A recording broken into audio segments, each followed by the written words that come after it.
घबरा गई। उसको पता है कि इस बार बीजेपी के भी सर्वेज में उनको पता है कि इस बार आम आदमी पार्टी की 272 में से 250 सीटें आने वाली हैं।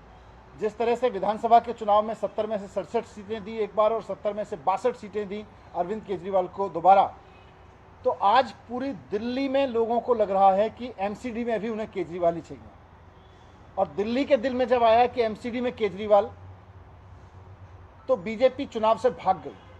भारतीय जनता पार्टी घबरा गई कि 15-20 सीटों पर समेट देगी दिल्ली की जनता इतने भ्रष्टाचार की वजह से।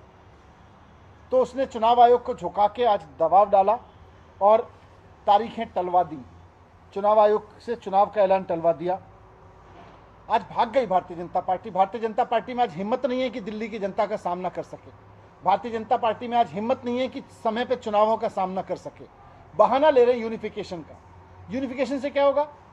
यूनिफिकेशन से इतना ही तो होगा कि अभी 272 पार्षद अलग अलग जगह से अपने अपने वार्ड से चुने जाते हैं और 3 अलग अलग कमरों में बैठते हैं। यूनिफिकेशन होगा तो तीनों एक कमरे में बैठने लगेंगे, एक ही हॉल में बैठने लगेंगे। यूनिफिकेशन का यही तो है। तो यूनिफिकेशन करवाते रहना। लेकिन चुनाव क्यों टाल रहे हो? चुनाव से क्यों भाग रहे हो? चुनाव से क्यों घबरा रहे हो? क्योंकि आपको पता है कि आम आदमी पार्टी की 250 सीटें आ रही हैं और आपकी 15-20 सीटों पर ज़्यादा से ज़्यादा हो सकता है जीरो कर दे जनता। लेकिन भारतीय जनता पार्टी के कुकर्म तो दिल्ली की जनता जानती है और भारतीय जनता पार्टी अपने कुकर्मों की वजह से हार के डर से घबराई है, हम समझते हैं। चुनाव आयोग बीजेपी से क्यों घबरा गया? चुनाव आयोग केंद्र सरकार के झुकाव में क्यों आ गया?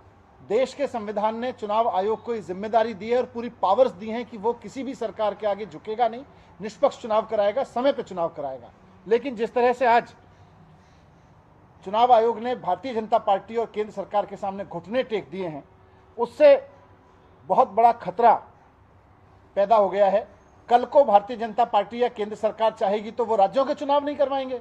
किसी भी राज्य में अगर कल को भारतीय जनता पार्टी को लगेगा कि वो हारने वाले हैं, तो वो चुनाव आयोग भारतीय जनता पार्टी के सामने घुटने टेक के वहां के इलेक्शन कैंसिल करा देगा। कल को मोदी जी को लगेगा कि वो देश का चुनाव हारने वाले हैं, तो केंद्र सरकार के इलेक्शन कैंसिल हो जाएंगे। तो अगर इलेक्शन कैंसिल करना केंद्र सरकार और राज्य सरकारों के, चुनी हुई सरकारों के दायरे में आ गया, अगर इस तरह की परंपरा बना दी चुनाव आयोग ने, तो उसके बाद में लोकतंत्र में बचेगा क्या?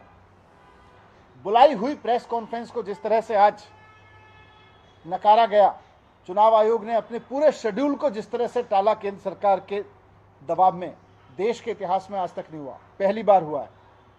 मैं आखिर में यही कहना चाहता हूं कि भारतीय जनता पार्टी लोकतंत्र की इस तरह से हत्या ना करे।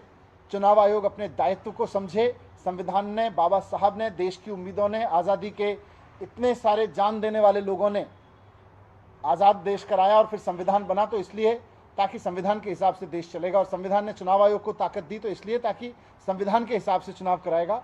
मैं चुनाव आयोग को भी कहना चाहता हूं कि संविधान के रक्षा के लिए, लोकतंत्र की रक्षा के लिए अपने निर्णय को, अपने कर्तव्य को ठीक से निभाएं।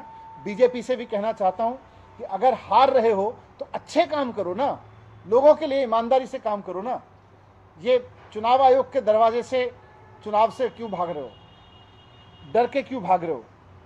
और मुझे पूरी उम्मीद है कि अभी अगर चुनाव हो तो 272 में से 250 सीटें आएंगी। और अगर बीजेपी इस तरह से चुनाव से भागी और भारतीय जनता पार्टी का ये चेहरा जो लोगों को आज समझ में आ गया है, इसके बाद तो हो सकता है 260 या 70 सीटें भी आ सकती हैं आम आदमी पार्टी की। Thank you.